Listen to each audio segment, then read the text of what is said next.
Bapak Ibu sekalian, hari ini adalah hari kemerdekaan kita, 17 Agustus. Hari ulang tahun kemerdekaan yang ke-76. Mari kita merenungkan sebuah tema, yaitu usahakanlah kesejahteraan kota. Yeremia Pasal 29 ayat 4-13. Beginilah firman Tuhan semesta alam, Allah Israel, kepada semua orang buangan yang diangkut ke dalam pembuangan dari Yerusalem ke Babel. Dirikanlah rumah untuk kamu diami, buatlah kebun untuk kamu nikmati hasilnya. Ambillah istri untuk memperanakan anak laki-laki dan perempuan. Ambillah istri bagi anakmu laki-laki dan carikanlah suami bagi anakmu perempuan, supaya mereka melahirkan anak laki-laki dan perempuan, agar di sana kamu bertambah banyak dan jangan berkurang.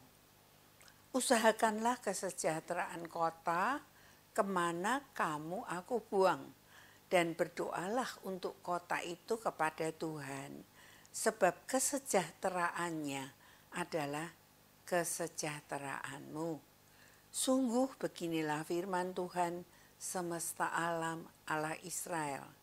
Janganlah kamu diperdayakan oleh nabi-nabimu yang ada di tengah-tengahmu dan oleh juru-juru tenungmu, dan janganlah kamu dengarkan mimpi-mimpi yang mereka impikan, sebab mereka bernubuat palsu kepadamu demi namaku.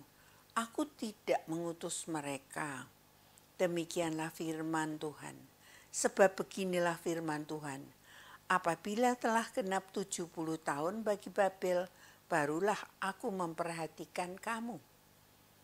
Aku akan menepati janjiku itu kepadamu dengan mengembalikan kamu ke tempat ini.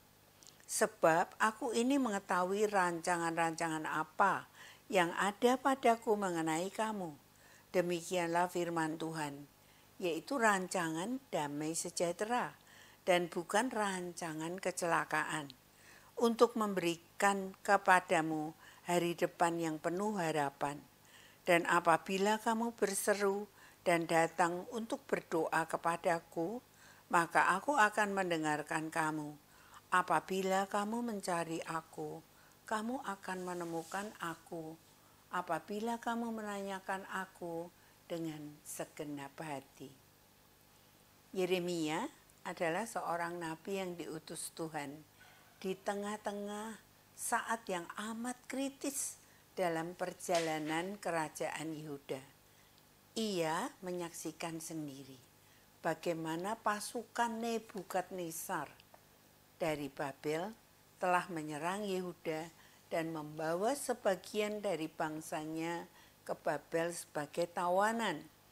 Ia juga menghadapi nabi-nabi palsu yang menyarankan sebaiknya mereka di Babel tidak melakukan apapun, karena dalam waktu singkat mereka akan kembali ke Yehuda. Yeremia dalam suratnya menuliskan bahwa Tuhan akan mengizinkan mereka berada di Babel selama 70 tahun. Bila nasihat nabi-nabi palsu itu dituruti, mereka tidak mendirikan rumah, tidak menikah dan menikahkan anak-anak mereka karena merasa waktunya hanya singkat, mungkin satu generasi akan hilang. Yeremia diutus Tuhan menasehati bangsanya yang berada dalam pembuangan. Situasi yang sulit seperti yang kita alami saat ini. Bagaimana kita menghadapinya? Pertama, tetap bergairah merencanakan masa depan. Yeremia menganjurkan untuk tetap mendirikan rumah, membuat kebun, tetap merencanakan pernikahan dan menikahkan anak, karena mereka akan di Babel selama 70 tahun. Apapun situasi kita, mari kita tetap semangat berkarya. Tetap semangat berkarya adalah sarana Allah untuk memberkati kita.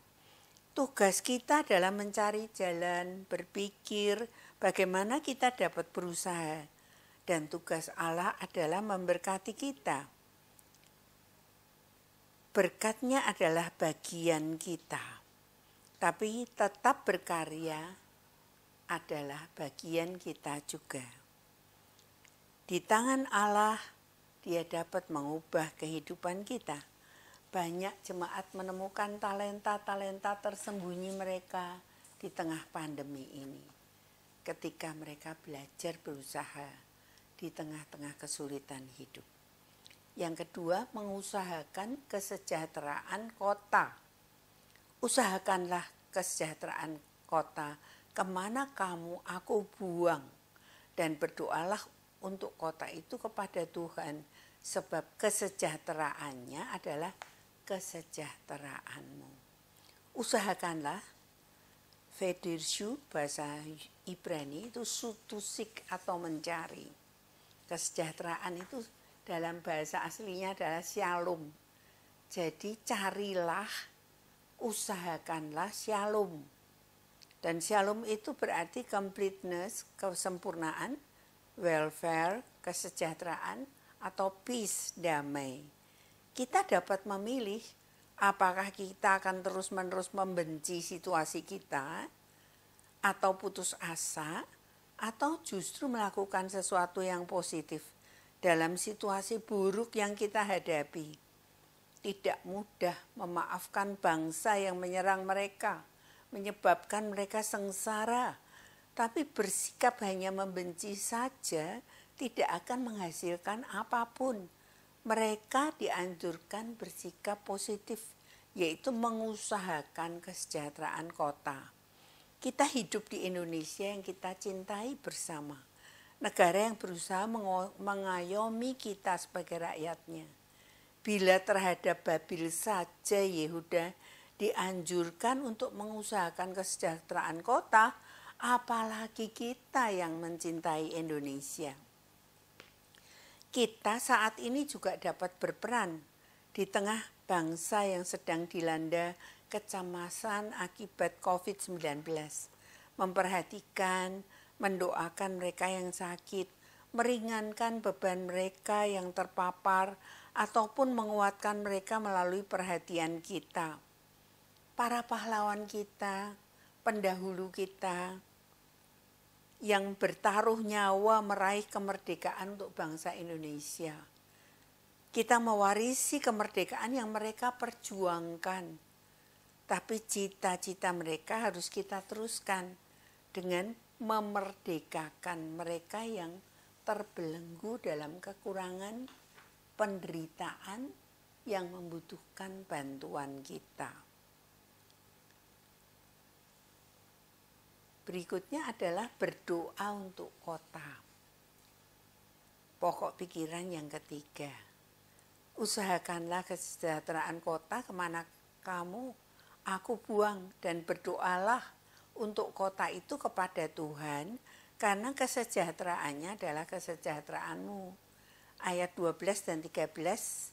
Dan apabila kamu berseru dan datang untuk berdoa kepadaku, maka aku akan mendengarkan kamu. Apabila kamu mencari aku, kamu akan menemukan aku. Apabila kamu menanyakan aku dengan segenap hati. Pada saat itu mereka juga harus berdoa untuk bangsa yang menawan mereka. Sulit memang, tapi Tuhan menghendaki mereka berdoa bagi bangsa Babil. Berdoa untuk kota di mana mereka dibuang.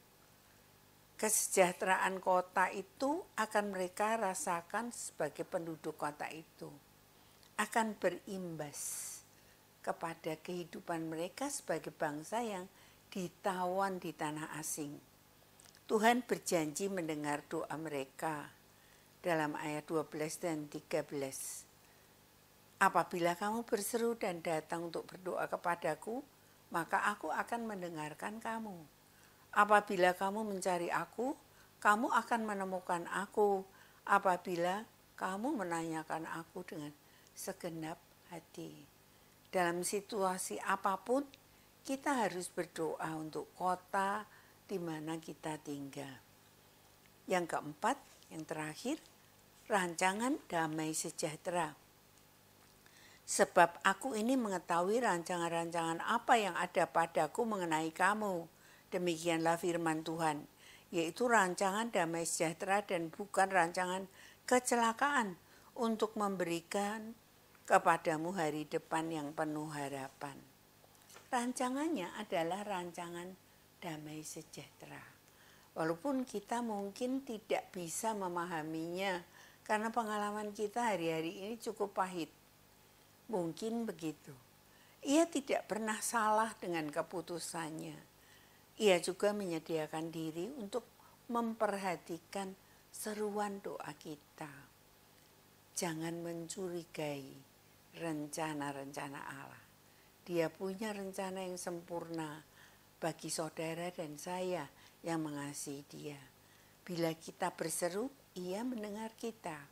Bila kita mencari, kita akan menemukan Dia.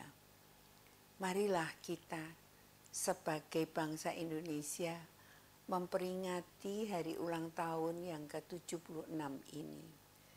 Kita akan mengusahakan kesejahteraan kota. Kita akan berdoa bagi kota itu, meyakini bahwa Dia punya rencana yang indah bagi kita, dan juga kita akan terus berseru kepadanya.